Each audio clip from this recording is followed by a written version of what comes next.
दुनिया में ज़ॉम्बी फैल चुके हैं। इंसान अब बस इधर उधर भटक कर किसी तरह जिंदा रह रहे हैं और कुछ लोग रेगिस्तान के बीच बने एक बेस में छुप कर रहते हैं। कहानी की शुरुआत होती है एलिस से। वो एक अजीब से घर के बाथरूम में जागती है। उसे कुछ भी याद नहीं होता, न वो कहाँ है न कैसे आई। वो धीरे धीरे बाहर निकलती है और एक रहस्यमयी दरवाजा देखती है। जैसे ही वो दरवाजा खोलती है, अंदर एक खतरनाक कमरा होता है। अचानक दरवाजा बंद हो जाता है और दीवारों से लेजर निकलने लगते हैं। लेजर बहुत तेजी से उसकी तरफ बढ़ते हैं, लेकिन एलिस तुरंत रिएक्ट करती है और कूद कर बच जाती है। फिर एक लेजर का जाल आता है, लेकिन वो वेंटिलेशन शाफ्ट में कूद कर फिर बच निकलती है। डरी हुई एलिस उस शाफ्ट से बाहर निकलती है और देखती है कि वो एक अस्पताल में है। वो जल्दी से एक स्ट्रेचर पकड़कर आगे बढ़ती है ताकि अगर कोई ट्रैप आए तो उससे बच सके। तभी ऊपर से कांच की दीवार गिरती है और स्ट्रेचर को दो टुकड़ों में काट देती है। एलिस बहुत डर जाती है, लेकिन फिर भी आगे बढ़ती रहती है। थोड़ा आगे जाती है तो अचानक जमीन से एक माइन निकलती है और उसके पेट में धातु के टुकड़े घुस जाते हैं। चोट बहुत गंभीर लगती है। वो अपने खून से भरे हाथों को देखती है और वहीं गिर जाती है। तभी कुछ लोग स्पेशल सूट पहनकर आते हैं। उनमें से एक डॉक्टर, डॉ आइजैक्स, कहता है कि इसके सैंपल लो और फिर इसे फेंक दो। फिर सीन बदलता है। एक सुनसान जगह पर एक घर दिखता है। उसी घर के नीचे एक सीक्रेट लैब होती है।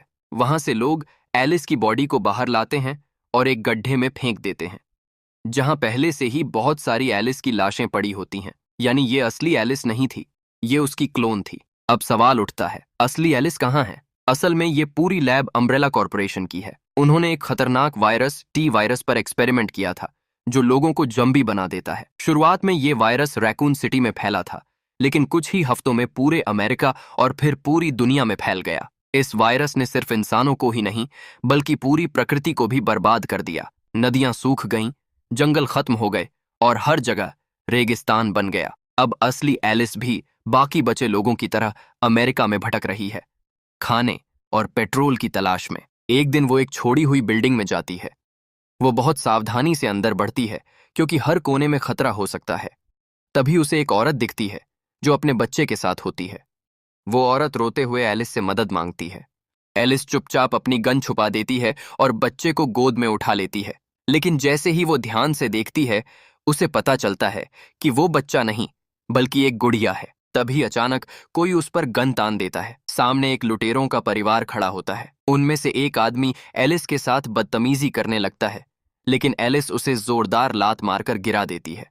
बाकी लोग मिलकर उसे बेहोश कर देते हैं। जब एलिस की आंख खुलती है, तो वो खुद को एक कमरे में पाती है जहां कई पिंजरों में खतरनाक संक्रमित कुत्ते बंद हैं। ये कुत्ते इतने खूंखार होते हैं कि किसी भी पल उसे नोच सकते हैं। वो लोग मजे लेने के लिए उन कुत्तों को छोड़ देते हैं ताकि वो एलिस को जिंदा खा जाएं। लेकिन उन्हें ये नहीं पता होता कि एलिस कौन है। एलिस अपनी जबरदस्त ताकत और फुर्ती से न सिर्फ उन कुत्तों को मार गिराती है, बल्कि पूरे लुटेरे परिवार का भी खात्मा कर देती है। बिना किसी चोट के वो इस खतरनाक लड़ाई से बाहर निकल आती है, फिर अपने बचे हुए हथियार उठाकर आगे बढ़ जाती है। दूसरी तरफ कुछ लोग रेगिस्तान में गाड़ियों और बसों में सफर कर रहे होते हैं।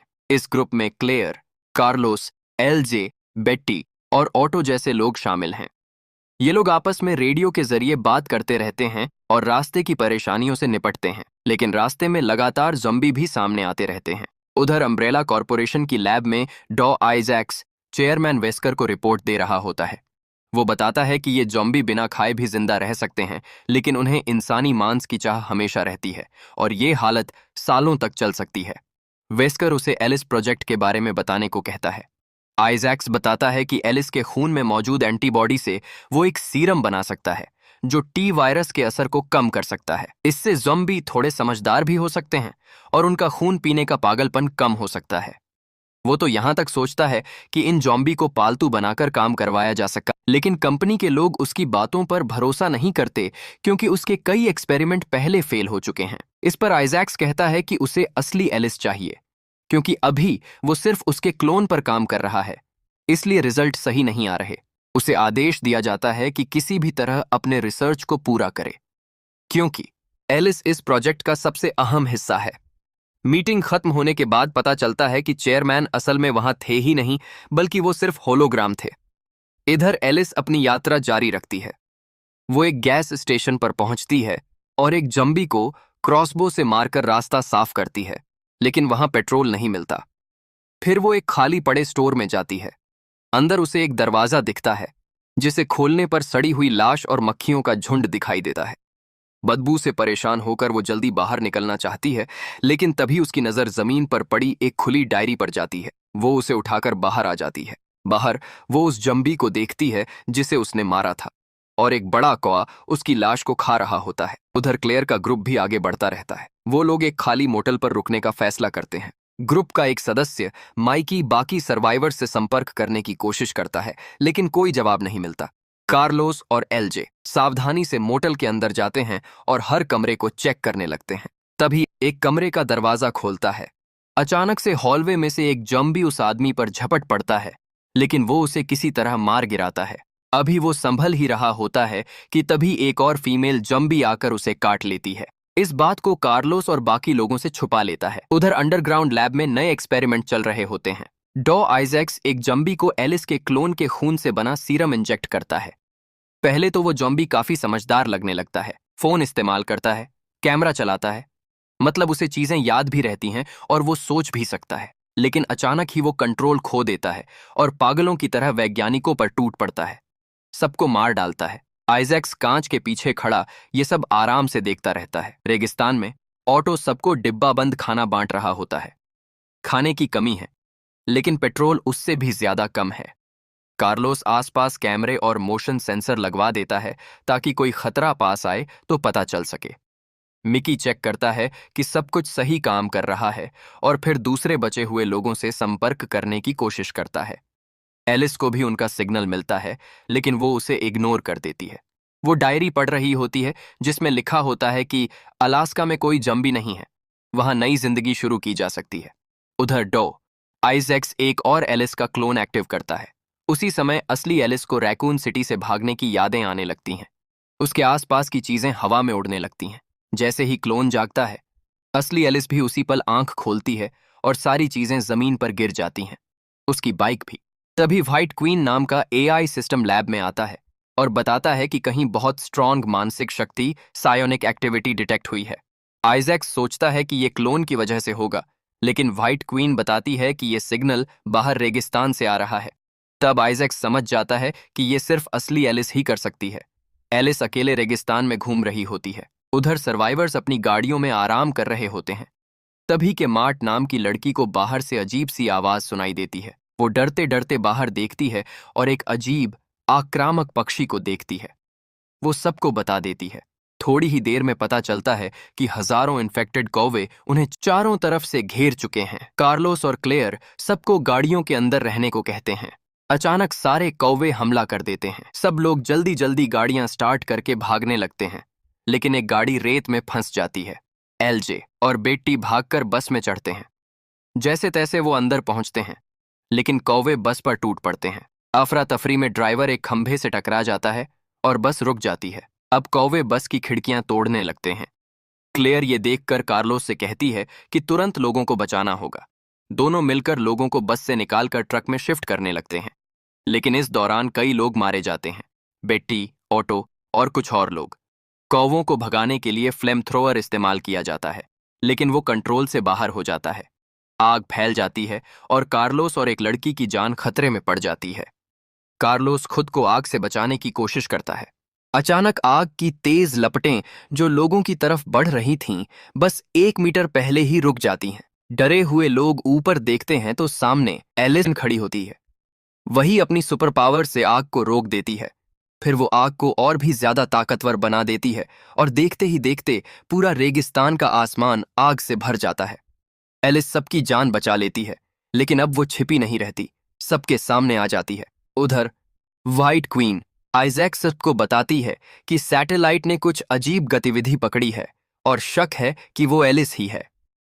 आइजैक्स ये देखकर हैरान रह जाता है कि एलिस की ताकत कितनी बढ़ गई है। इधर लैब में एलिस का नया क्लोन भी तैयार हो जाता है, लेकिन वो ज्यादा देर टिक नहीं पाता और असली एलिस जैसा बन ही नहीं पाता। दूसरी तरफ लड़ाई के बाद एलिस को होश आता है। बाहर लोग उन साथियों को अलविदा कह रहे होते हैं जो अब इस दुनिया में नहीं रहे। कार्लोस एलिस को से मिलवाता है और बताता है कि वही इस पूरे ग्रुप की लीडर है। क्लेयर एलिस को धन्यवाद देती है एलिस बताती है कि वो इसलिए छिप रही थी क्योंकि कोई उसका पीछा कर रहा था।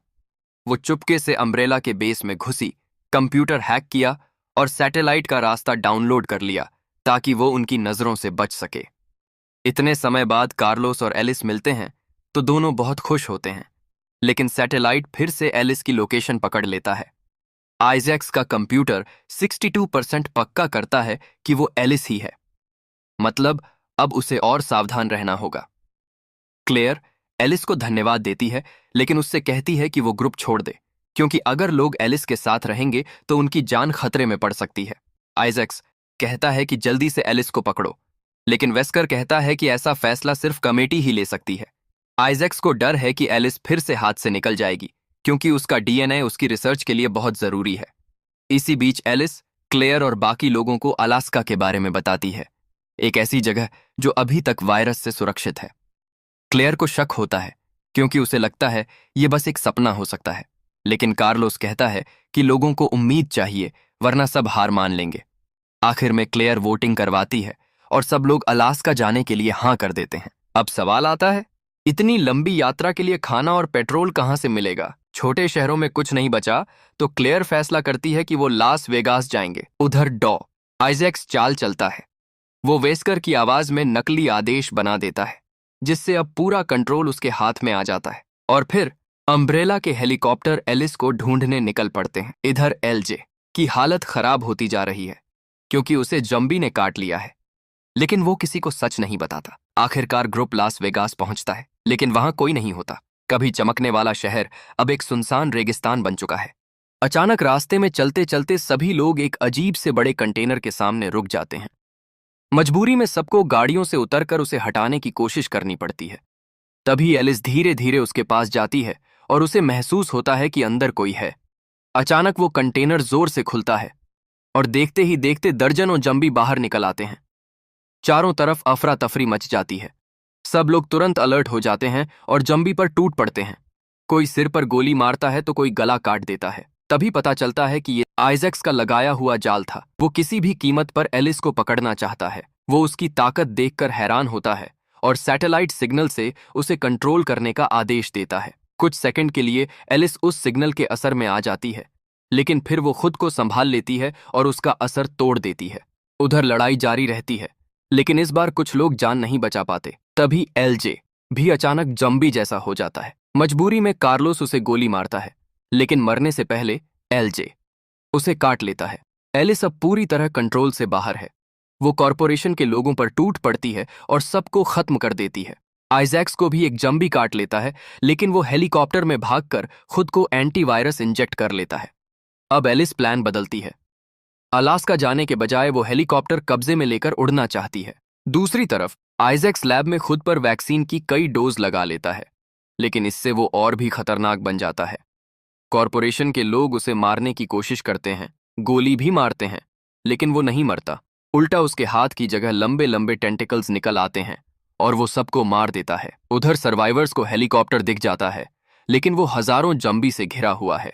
तभी कार्लोस को एहसास होता है कि वो भी इन्फेक्ट हो चुका है। एलिस उसे दिलासा देती है, लेकिन कार्लोस समझ जाता है कि अब उसके पास ज्यादा वक्त नहीं है। तभी उसे एक प्लान आता है। वो फ्यूल टैंकर लेकर जंबी के बीच घुस जाएगा और उसे उड़ा देगा, ताकि बाकी लोग अंदर जा सकें। सब लोग दुखी होते हैं, लेकिन जानते हैं कि यही एक रास्ता है। सब उससे आखिरी बार विदा लेते हैं। कार्लोस ट्रक लेकर पूरी स्पीड में निकल पड़ता है, रास्ते में सबको कुचलता हुआ आगे बढ़ता। अचानक ट्रक पलट जाता है। कार्लोस आखिरी सिगरेट जलाता है और फिर विस्फोट कर देता है। एक जोरदार धमाका होता है और रास्ता साफ हो जाता है। एलिस, क्लेयर और बाकी लोग हेलीकॉप्टर तक पहुंच जाते हैं और उसमें बैठ जाते हैं, लेकिन एलिस खुद उनके साथ नहीं जाती, क्योंकि उसे अभी अपने दुश्मनों का अंत करना है। एलिस जब अपने क्लोन की लाशों से भरी खाई देखती है तो उसका गुस्सा फूट पड़ता है। वो तुरंत अपनी माछेते उठाती है और लैब के अंदर घुसने के लिए निकल पड़ती है। नीचे पहुंचकर वो बहुत संभल कर हर कोना चेक करती है और फिर एक टूटी फूटी लैब में एंटर करती है। अचानक उसके सामने व्हाइट क्वीन आ जाती है। वो बताती है कि डॉ आइजैक्स अब इंसान नहीं रहा, वो संक्रमित हो चुका है। जिस क्रिएचर पर एलिस के नए रेड फ्लूइड सीरम का टेस्ट हो रहा था, उसी ने उसे काट लिया। अब उसके शरीर में भयानक म्यूटेशन हो चुका है। एलिस को समझ आ जाता है कि उसका रेड फ्लूइड ही इस वायरस का इलाज है। इस लैब में वो सब कुछ है जिससे एंटीवायरस बनाया जा सकता है, लेकिन एक बड़ी दिक्कत है। व्हाइट क्वीन अब उस मॉन्स्टर बने आइजैक्स को कंट्रोल नहीं कर पा रही। अगर वो बाहर निकल गया तो एलिस के लिए बहुत खतरनाक होगा। अब एलिस को खुद नीचे जाकर उसे रोकना है। वो और गहराई में जाती है, अंधेरे और खतरनाक रास्तों से गुजरते हुए। तभी एक कमरे में उसे अपना ही एक क्लोन मिलता है, जो एक कांच के बर्तन में लिक्विड के अंदर पड़ा होता है। इतने में अचानक म्यूटेंट आइजैक्स उस पर हमला कर देता है। लड़ाई के दौरान वो बर्तन टूट जाता है और एलिस अपने ही क्लोन को बाहर निकाल लेती है। लेकिन क्लोन असली एलिस को देखकर डर के मारे बेहोश हो जाती है। जब फाइट और भी खतरनाक हो जाती है, आइजैक्स के घाव तुरंत भर जाते हैं। वो अपने लंबे लंबे टेंटिकल्स निकालकर एलिस को जकड़ लेता है। आखिरी पल में एलिस अपनी माचेते तक पहुंच जाती है और उन टेंटिकल्स को काट देती है। लेकिन आइजैक्स फिर से हमला करता है। इस बार एलिस अपनी पावर्स का इस्तेमाल करती है और उसे जोर से पीछे फेंक देती है। फिर भी वो नहीं मरता। आखिर में एलिस एक लेजर वाले कमरे में पहुंचती है। वो हर तरीके से उसे खत्म करने की कोशिश करती है। तभी अचानक लेजर ग्रिड एक्टिव हो जाता है और आइजैक्स को छोटे छोटे टुकड़ों में काट देता है। कुछ सेकंड बाद वही लेजर एलिस को भी मार सकता था, लेकिन ठीक समय पर वो रुक जाता है। दरअसल एलिस का क्लोन होश में आ चुका था और उसने कंप्यूटर में जाकर सिस्टम को कंट्रोल कर लिया। उधर अम्ब्रेला कॉरपोरेशन के लोग नॉर्थ अमेरिका वाले बेस से संपर्क करने की कोशिश करते हैं, लेकिन कोई जवाब नहीं मिलता। सीईओ समझ जाता है कि उनका पूरा बेस खत्म हो चुका है, लेकिन वो फिर भी रिसर्च जारी रखने का फैसला करता है। तभी अचानक कॉन्फ्रेंस रूम में एलिस का होलोग्राम दिखाई देता है। वो कहती है कि अब वो बहुत करीब है और इस बार वो अकेली नहीं है।